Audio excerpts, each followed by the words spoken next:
구보로를 지나서 무라에 도착을 했어요. 무라에 도착을 했어요. 여러분 좀 힘드시죠? 맨날 이제 사돈이 똑같이 4년째 어딘가 어디 항이 또 지금 생전 뭐 알지도 못하는데 어느 어디 도착했다 뭐 했다. 근데 혹시 압니까? 우리 또 나중에 또 돈 모아서 한번 가볼지. 그러니까 여러분도 한번 이렇게 잘 보시고, 예. 무라항에 도착한 바울 일행과 또 백부장 율리아는 거기서 내렸어요. 왜냐하면 이제 로마로 바로 가는 직항으로 가는 배를 갈아타야 되는데 알렉산드리아호라고 하는 로마로 가는 직항 배를 만났어요. 그래서 그 배로 바울 일행과 그리고 백부장 율리아가 옮겨 탔는데 이게 쉬운 게 아니에요. 왜냐하면 바울 일행과 사형수 몇 명뿐만 아니라 백부장이니까 한 군인들 100여 명이 올라타는 그러한 일이거든요. 그래서 그 마땅치 않은 여러 가지 어떤 상황이 많은데 마침 여러 가지 조건이 맞는 알렉산드리아호라고 하는 배를 만나서 그곳으로 옮겨 탈 것을 율리오가 그렇게 명령을 하였습니다. 오늘 6절입니다. 같이 읽겠습니다. 거기서 백부장이 이달리아로 가려 하는 알렉산드리아 배를 만나 우리를 오르게 하니. 자, 알렉산드리아의 배를 만나 우리를 오르게 하니. 여러분, 당시 로마 제국은요, 그 로마 제국 안에 필요한 식량의 상당 부분을 해외에서 수입해서 썼어요. 그 주요 수입국 중에 하나가 어딘가 하면 애굽이었어요. 지금의 이집트. 그러니까 이집트의 그 나일강은 해마다 범람했거든요. 물이 많아져가지고 홍수철이 되면 범람하니까 그 범람했을 때 아주 기름진 삼각주가 형성이 되었어요. 그러니까 상류로부터 이렇게 내려오는 그 수많은 땅들의 양분들을 가지고 먹으면 그 물들이 범람할 때마다 이제 그러한 자연 비료 같은 땅들이 계속 넓어지는 삼각주. 예. 그래서 우리 부산도 낙동강이 삼각주 이쪽으로 이렇게 해서 김해 평야나 이런 데가, 예. 제 말이 뭔 말인지 아시는 분은 지리 공부를 이제 좀 학교 때 예. 김해 평야에 이렇게 곡창지대가 형성된 것처럼 이거하고 비교할 수 없을 만큼 나일강 하류에 굉장히 넓은 그리고 기름진 옥토가 많았고 거기서 밀의 생산량이 굉장히 많았거든요. 그래서 그 밀이 주로 로마로 그 당시에는 많이 수송이 됐습니다. 그 로마로 밀을 수송하는 곡물 수송선 중에 하나가 바로 알렉산드리아예요. 알렉산드리아. 꽤 이집트에서 로마까지 가는 게 꽤 먼 거리죠. 근데 당시에 이 곡물 수송의 임무는 나라에서 한 것이 아니라 민간이 나라하고 계약을 땄어요. 왜? 그러니까 꽤 큰 계약이죠. 그래서 로마 제국과 계약을 해가지고 이 곡물을 수송하는 일을 민간 선주들이 했는데 그렇게 로마 정부와 계약을 했기 때문에 이 곡물이 아니더라도 로마 정부 관리가 요청을 하면 아주 불가피하지 않은 이상은 그 요청을 들어줘야 되기 때문에 곡물 수송선인데 이 군사 100여 명과 죄수들을 태우는 것은 쉬운 일이 아니거든요. 그런데 그 일이 허락을 받고 요청을 해서 알렉산드리아호에서 이제 그 수많은 밀과 곡물들과 그리고 100여 명의 군사들과 죄수들이 함께 타서 이제 무라 향해서 출발을 하게 되었습니다. 이제 로마로 가는 큰 어떤 일들은 거의 다 끝이 난 것 같아요. 그래서 이제 좀 서쪽으로 있는 아시아의 끝에 있는 니도항이라고 하는 곳에 도착하면 무라에서 니도까지 100km 이틀이거든요. 그러니까 이틀 정도 지나서 니도에 도착하면 거기서 이제 출발하면 바로 이제 아시아 대륙을 출발해서 발칸드 반도를 지나서 로마까지 가요. 그렇게 가면 큰일 없어요. 한 이틀 정도 가면 100km 니도항이 마지막 아시아의 마지막 기착지예요. 그런데 이틀 정도 가는 그 100km인데 이 바람이 도와주질 않는 거예요. 서쪽으로 계속 가야 되는데 바람이 서쪽에서 불어오는 거예요. 뒤에서 동풍이 좀 불어줘야 남동풍이 불어줘야 이렇게 올라가는데 반대로 북서풍이 주니까 바람의 반대 방향으로 배가 갈 수가 없으니까 지그재그 다 난리를 쳐가지고 이틀 100km를 소위를 아주 엄청나게 많이 고생을 해가지고 겨우 니도 근처에 도착을 했어요. 그래서 겨우 어째 도착을 하고 그래서 로마로 가야 되니까 곡물 수송선이니까 가야 되지 않겠습니까? 가기 위해서 갔는데 이제는 더 이상 갈 수가 없는 상황이에요. 갈 수가 없어가지고 아무리 지그재그하고 뭘 해도 더 이상 갈 수가 없고 점점 북서풍이 내려와가지고 배가 아예 남쪽으로 서쪽이 아니라 남쪽에 있는 그레데 섬에 정박할 수밖에 없게 되었습니다. 그것이 오늘 7절입니다. 7절 한번 읽겠습니다. 7절입니다. 같이 읽겠습니다. 배가 더디가 여러 날 만에 간신히 니도 맞은편에 이르러 풍세가 더 허락하지 아니하므로 살몬의 앞을 지나 그레데 해안을 바람막이로 항해하여. 자, 배가 더디가 여러 달 만에 간신히 니도 맞은편에 이르러 풍세가 더 허락하지 아니하므로 살몬의 앞에 지나 그레데 해안을 바람막이로 항해하여. 그러니까 배가 내려와서 남쪽에 있는 그레데 섬에 지금 도착했다는 거예요. 그런데 여기서 누가가 굉장히 특이한 단어를 하나 써가지고 이 상황을 묘사를 해요. 그게 뭔가 하면 풍세가 허락하지 아니하여라고. 예, 지금까지 바람이 불지 않으면 이렇게 했는데 풍세, 바람과 여러 가지 풍향이 풍세가 허락하지 아니하여, 허락이라고 하는 단어로 번역되어 있는 프로세아요라고 하는 굉장히 독특한 단어를 써요. 왜 굉장히 독특한가 하면 이 프로세아라고 하는 단어가 신약 성경에 단 한 번 여기 써요. 그런데 이 단어를 해석하는데 굉장히 신학자들이 애를 먹은 게 뭔가 하면 이 프로세아오라는 단어가 신약 성경에, 고대 성경에만 한 번 쓰인 게 아니라 2000년 전, 한 1000년 전 고대 헬라 전체 모든 문서를 다 찾아봐도 없는 단어예요. 굉장히 독특한 단어를 쓴 거죠. 그래서 우리가 계속 반복해서 지금 보는 것처럼 누가는 단어의 선택이나 묘사가 굉장히 남다르고 의미 있고 뜻 깊은 사람인데 왜 이렇게 지도 모르고 남들도 못 알아보는 듯한 단어다, 이런 프로세어, 허락이라고 하는 단어를 썼을까? 그냥 어려워서 힘들어서. 여러 가지 상황을 보면 배가 이렇게 출발해가지고 시도낭을 출발해서 계속 맞바람에 불어서 지난주에 살펴본 것처럼 이 구브로 섬에 바울이 그 구브로 섬으로 내려와가지고 해안선을 의지한 것과 별다른 상황이 거의 비슷한 상황이에요. 지난주에 봤던 4절 한번 다시 한번 볼까요? 4절입니다. 같이 읽겠습니다. 또 거기서 우리가 떠나가다가 맞바람을 피하여 구브로 해안을 의지하고 항해하여. 맞바람을 피하여, 그러니까 맞바람이에요, 그냥 말 그대로. 특별한 상황이 아니에요. 거의 비슷한 상황인데 조금 더 맞바람이 심했겠죠. 그런데 이걸 굉장히 어려운 단어, 특별한 단어를 써가지고 이 상황에 대해서 허락하지 않았다라고 하는 단어를 설명을 해요. 사실 바람이 좀 잘 불어줘야 되는 계속 북서풍이 들어가지고 그 이후로 계속 가는데 어려움을 많이 겪어요. 그래서 7절, 8절 오늘 본문에 보면 7절, 8절 한번 볼까요? 예, 배가 더디가 여러 달 만에 간신히 니도 맞은편에 이르러 풍세가 허락하지 않고, 또 밑에 그 다음에 보면 간신히 그 연안을 지나, 이 간신히라고 하는 단어로 번역된 것이 몰리스라는 단어인데, 그러니까 이렇게 쓰면 돼요. 몰리스, 간신히 도착했다, 간신히 어렵다, 힘들다. 이 간신히라고, 몰리스라는 단어는 천신만고 끝에 어렵게 겨우겨우 뭐 이런 뜻이에요. 그러니까 계속 쓰던 몰리스라는 단어를 쓰면 되는데, 이 프로세오라고 하는 허락이라는 단어, 허락을 하지 않았다라고 하는 단어를 쓴 이유가 뭘까? 좀 독특한 단어거든요. 그러니까요, 좀 자세히 이 단어의 의미를 살려서 보면 천신만고 끝에 그러니까 계속 간신히 천신 막 지그재그 맞바람이 부니까 배를 옆으로 이렇게 해가지고 겨우겨우 이렇게 해서 여기까지는 왔는데, 니도까지는 왔는데 그 이상까지는 바다가 허락을 하지 않았다는 거예요. 한 발자국도 이제는 아무리 옆으로 애를 쓰고 뭘 해도 더 이상 한 발자국도 바람이 허락을 하지 않아서 나아갈 수 없었다는 것입니다. 풍세가 허락하지 않아, 뭐 그런 의미예요. 지금 누가 기록한 것은. 사실 지금 꿈에도 그리는 로마까지 가는 데 있어서 바울은 참 많은 사람의 허락을 받아야 했었어요. 먼저 예루살렘에서부터 계속 바울을 죽이려고 애쓰고 딴지를 그는 종교 지도자들, 그러한 제사장들, 이런 사람들의 허락 없이는 어렵죠.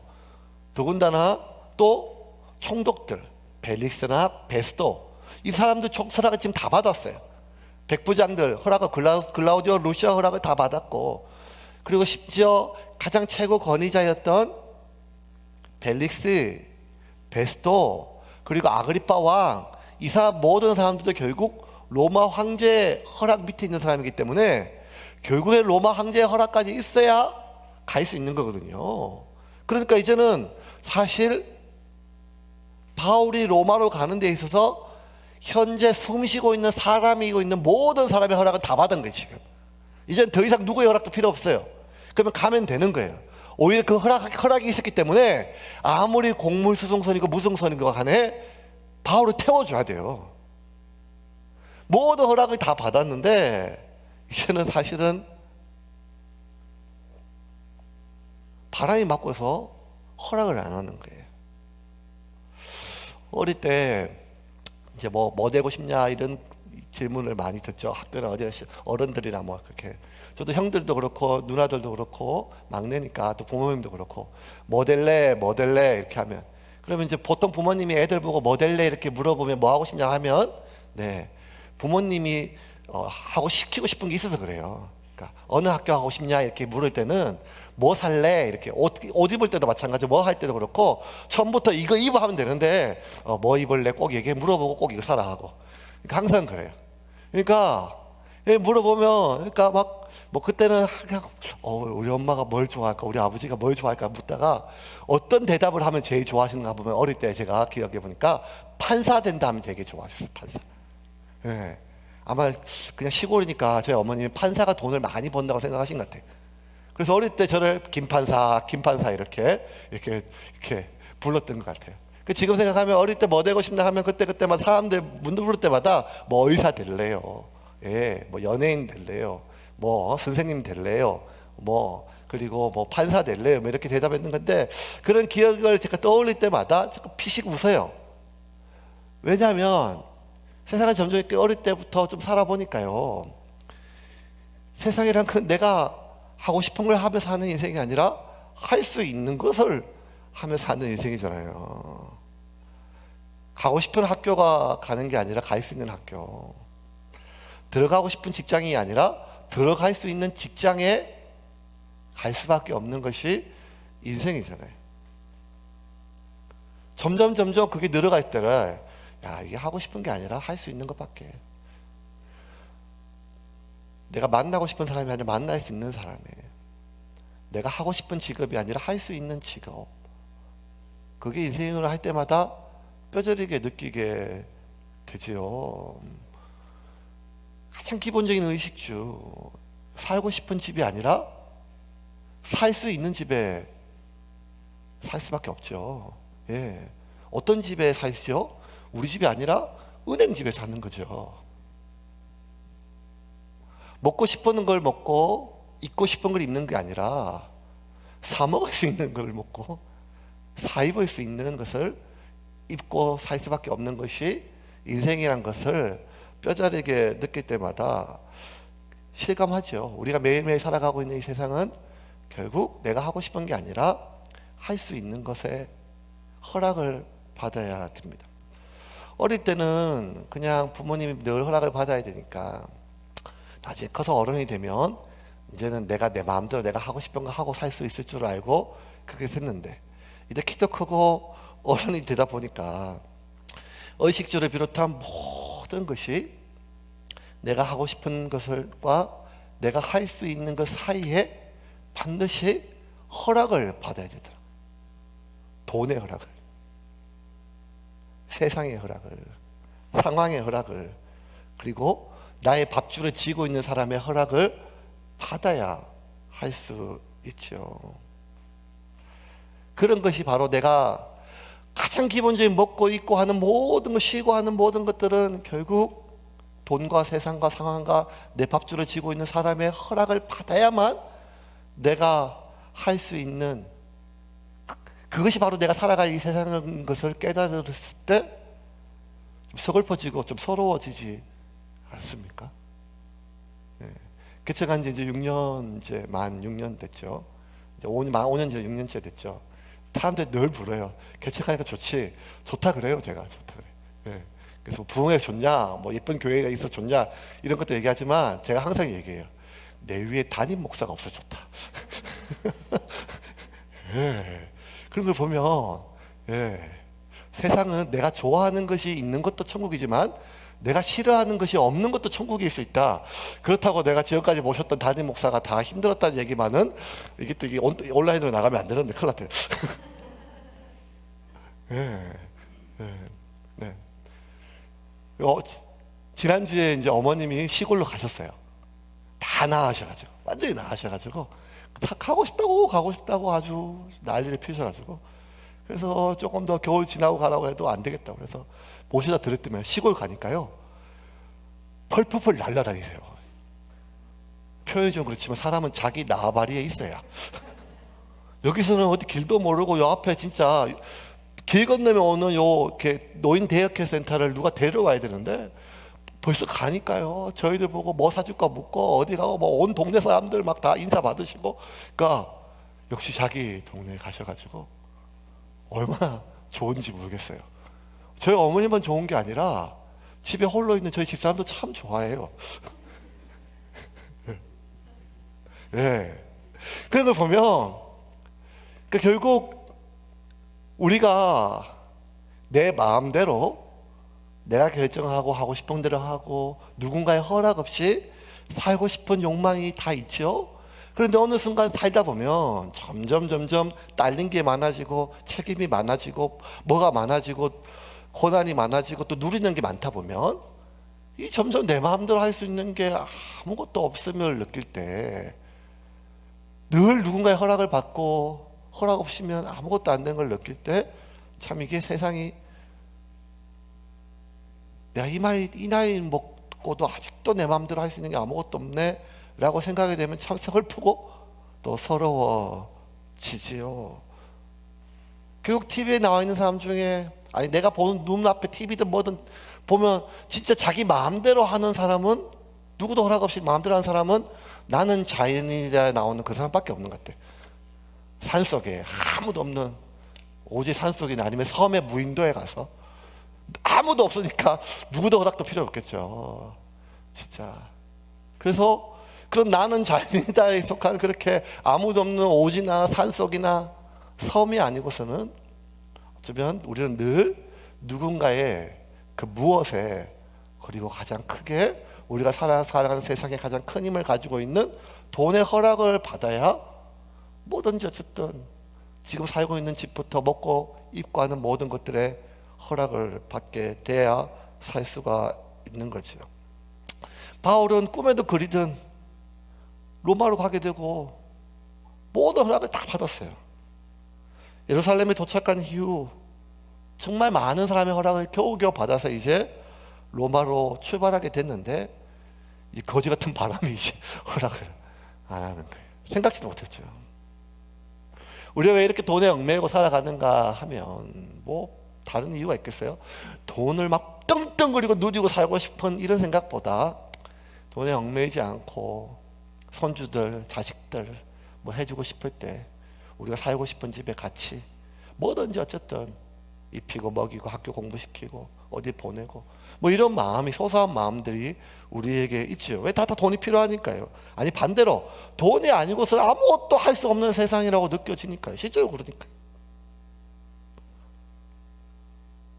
그래서 돈 된 돈 할 수밖에 없는데, 또 어느 순간 넉넉하진 않지만 차고 넘치진 않지만 이제 좀 어떤 사람의 경우 이제 조금 돈에 좀 안 쪼달리고 살 경우가 됐는데, 그러고 보니까 또 돈으로 할 수 있는 게 또 별로 없는 걸 깨달을 때 굉장히 또 서글퍼지죠. 왜냐하면 결국 인생은요, 돈이나 세상의 그 어떤 것이 아니라 하나님의 섭리 안에 있다는 것을 언제 깨닫는가 하면, 우리가 아무것도 할 수 없는 절망적인 상황에 처해지면 그것이 가장 뼈저리게 다가와요. 대학교 때 같이 공부했던 친구죠. 이제 우리 집사람 친구기도 하고 같이 4년 동안 같이 잘 지냈었어요. 그러니까 그리고 이제 나중에 뭐 대학 졸업하고 잘 못 만났죠. 한 번씩 어쩌다 만났지만.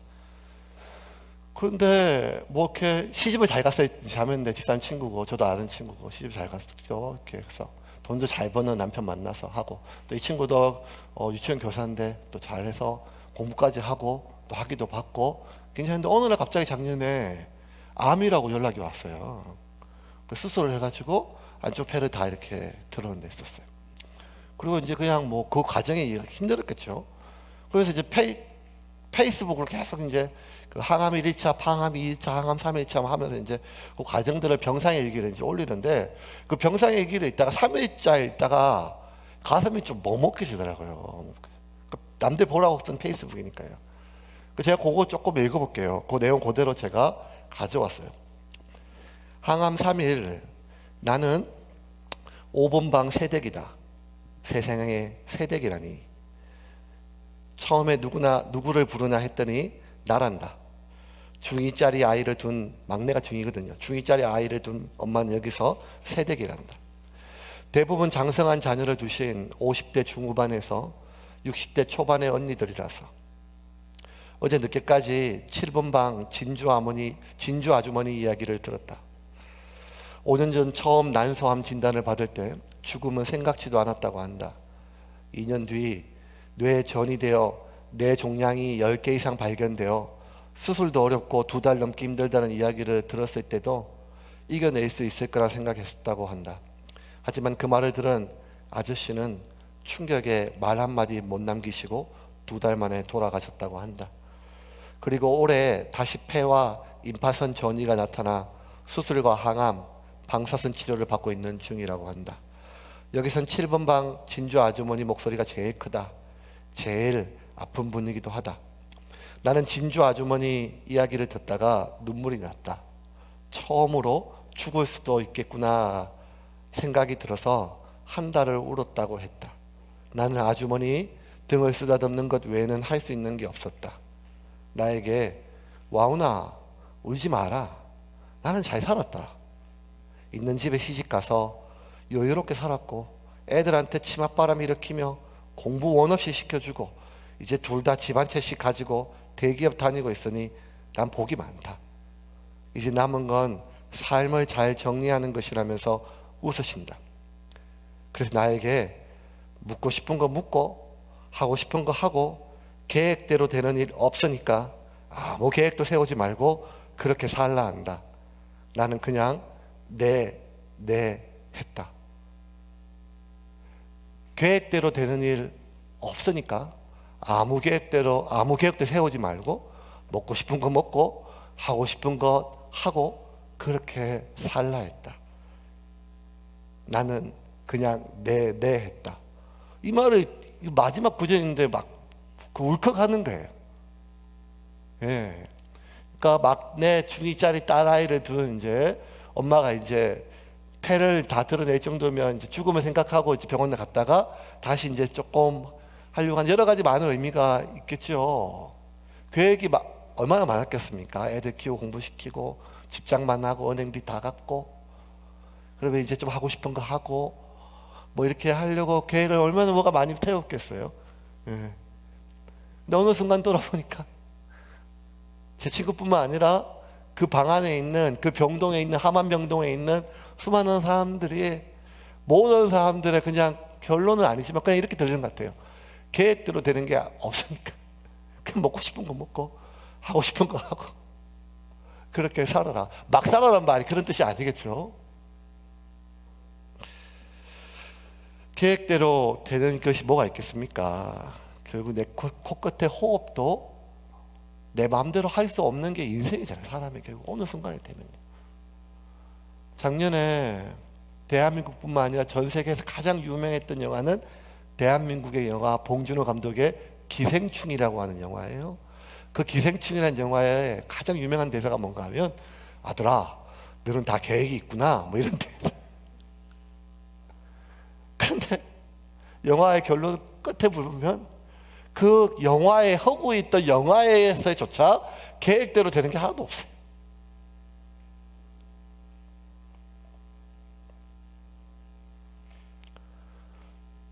솔로몬은 결국 이 세상의 모든 것들을 우리가 아등바등하지만 똑똑한 체하고 잘난 체하고 능력 있는 체하고 뭘 좀 없다가 가지면 있는 체하고 내가 다 할 수 있는 것처럼 하지만 결국 모든 것은 하나님의 계획 속에 있다는 걸 이렇게 고백했습니다.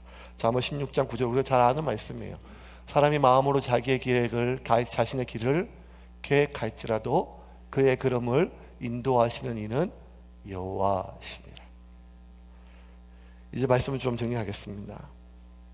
바울의 소원은 로마죠. 로마에 가고자 하는 소원이 있어요.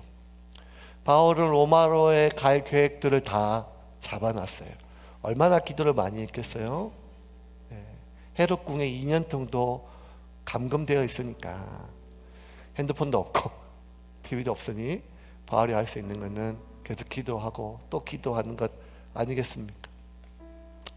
그렇게 여러 가지 계획들을 세우고 또 기도하고 응답해 달라고 했고, 하나님의 은혜로 모든 사람들의 자기의 삶의 결정권이 있는 그러한 사람들의 수많은 계획들을 받고 드디어 로마로 갈 수가 있게 되었어요. 왜? 황제 허락까지 받았으니까. 하지만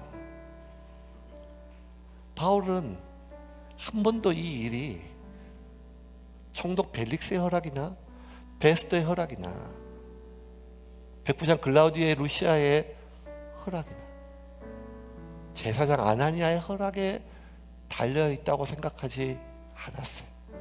왜?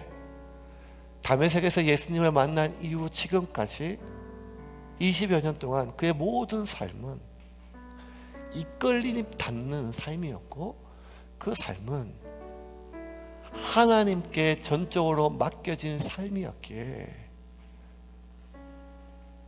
테바처럼 배의 방향을 결정할 수 없는 키도 없고 노도 없고 속도를 결정할 수 있는 돛도 없고 정박할 수 없는 닷도 없는 멍텅구리비에 불과한 그 갈대 상자 같은 그러한 테바에 하나님께 자신을 던졌고, 그 위에 모든 것은 결국 하나님의 섭리 안에서 하나님의 계획대로 진행되고 있음을 바울은 누구보다 알았기에 바울은 벨릭스의 허락을 구하기 위해서 비굴해지지 않았어. 바울은 아그리빠 왕의 허락을 구하기 위해서 비굴해지지 않았어요. 황제의 허락을 받았다고 이제 그 큰 곡물 수송선 알렉산드리아 호에 앞에 가서 선장 앞에서도 나 황제 허락 받았으니까 무조건 태워달라고 교만해 하지도 않았어요. 왜? 결국 나의 모든 삶은 저 거대한 대제국 로마 제국의 한 국가의 한 제국의 흥망생세나 아니면 저 하늘에 있는 참새의 작은 깃털 하나까지도 결국 모든 것은 하나님의 섭리 안에 있고, 하나님의 허락 없이는 그 깃털 하나도 그 나라도 땅에 떨어질 수 없음을 바울은 믿었고 또 알았다는 거예요. 이게 중요해요. 믿었고 알았다는 거예요. 그 믿음과 아는 사이에 우리가 있어요. 아는 것 사이에 우리도 하나님께 달려있다는 걸 믿어요. 그 예배하잖아. 오늘 하나님께 달려있다고 믿어요. 그래서 기도하잖아요. 그런데 알지 못해요. 알지 못해요. 그러니까 예배하면서도 불안해해요. 기도하면서도 불안해해요. 왜? 지금까지 우리는 늘 하나님께 내 삶을 던진다고 하였지만 또 한쪽으로는 무언가를 붙잡고 있었기 때문이에요. 오늘 쥐고 있는 만나가 있어야 오늘 저녁이 든든하고, 내일도 먹을 만나가 손에 있거나 그런 가능성이 있어야 오늘 밤 편히 잠을 자는 삶을 하나님과 더불어 지금까지 살아왔기 때문에, 오직 하나님 한 분 외에는 내가 아무것도 할 수 없는 그 상황 속에 하나님께 전적으로 내 삶을 던져본 경험과, 그렇게 내 삶을 던졌을 때 하나님이 나를 사방의 우겨쌈을 당한 그 답답한 상황 속에서도